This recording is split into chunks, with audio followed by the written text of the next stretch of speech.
So I've gone from not doing many of these in a long time to doing 2 weeks in a row. We're on a roll. And for this week's Unscripted review, we are doing Black Panther. What happens now determines what happens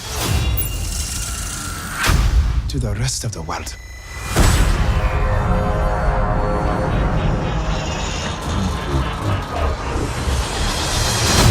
So for those of you who haven't seen one of these before, essentially I review a movie without a script, without thinking about it beforehand. It is spoiler free, but it's all just straight off the dome. So this movie, before it came out, most of the reviews pumped it up to be pretty much the second coming of Jesus. Everyone was calling it a masterpiece. Do I think it achieves that? Not quite. But do I think it's great?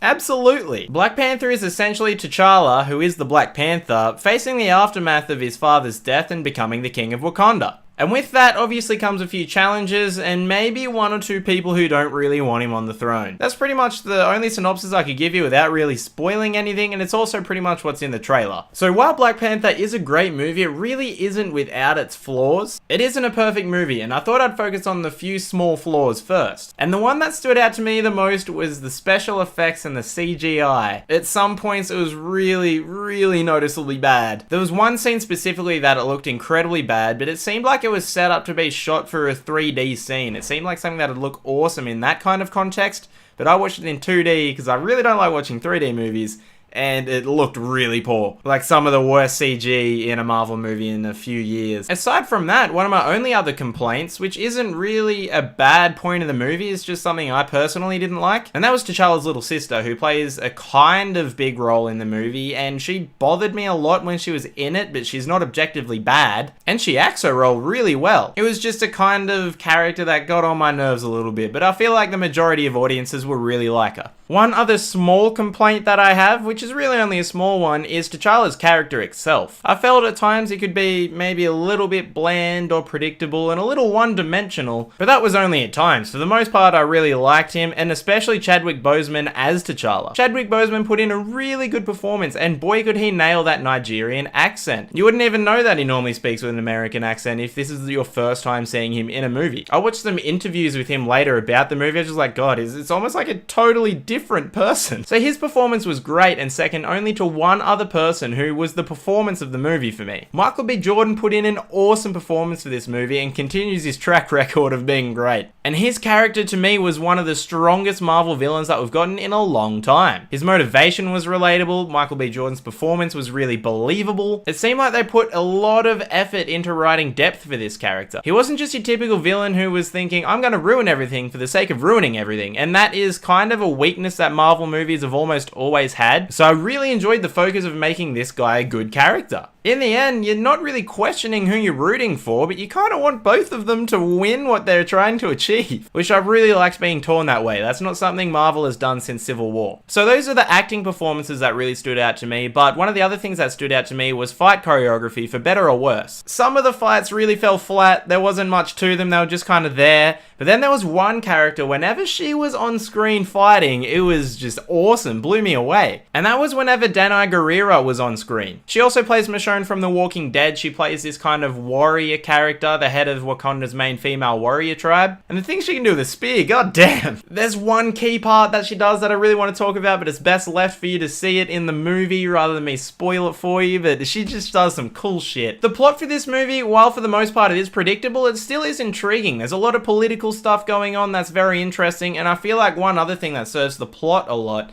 is they talk about the setting. And the setting is one of the most interesting parts of this movie. Not only some of the shots that you see of Wakanda, which for the most part were CGI generated, were very beautiful, they also went into great detail and depth of talking about how this place works. You found out how clans get claims to the throne, how people become the Black Panther, what that means to society, how they deal with things, how they think about the outside world. You get to find out a lot of things about Wakanda that you don't really get to find out about any other setting in the MCU. But that's all we have time for this week's Unscripted review, ladies and gentlemen. Please give it a like if you enjoyed the video, a dislike if you didn't. If you want to see more unscripted reviews or gameplay videos and podcasts, please feel free to subscribe if you haven't already. And with that, I give Black Panther the score of great, and I've been Sam from Banter, and until next time, au revoir.